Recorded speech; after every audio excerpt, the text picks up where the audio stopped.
మీలో ఎవరైనా పరలోక రాజ్యం చేరాలి అంటే, మనందరూ కూడా నిత్యరాజ్యాన్ని చేరుకోవాలంటే మారు మనస్సు అనే ఆ ప్రక్రియ ద్వారానే పరలోక రాజ్యాన్ని చేరుకోగలం. కానీ మరి ఏ విధమైన సబ్స్టిట్యూషన్ లేదు. నీ ఇంట్లో సిలువ ఉన్నంత మాత్రం నువ్వు పరలోక రాజ్యానికి వెళ్ళవు. నీ ఇంట్లో 4 బైబిళ్ళు ఉన్నంత మాత్రం నువ్వు పరలోక రాజ్యానికి వెళ్ళవు. ప్రతి ఆదివారం చక్కగా తయారైపోయిన దేవుని మందిరానికి వచ్చేసినంత మాత్రం నువ్వు ఎక్కడికి వెళ్ళవు? పరలోక రాజ్యానికి వెళ్ళవు.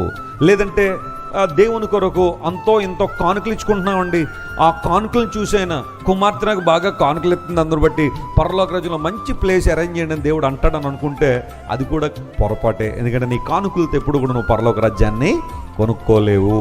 పరలోక రాజ్యం చేరుకోవాలంటే ఒక వ్యక్తి ఏం పొంది ఉండాలి?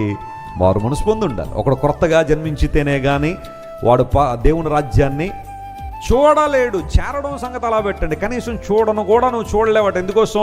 నూతన జన్మానుభవం, రీజనరేషన్ అనేది నీలో లేదు కాబట్టి, రీబర్త్ అనేది నీలో లేదు కాబట్టి నువ్వు పరలోక రాజ్యాన్ని చూడలేవు.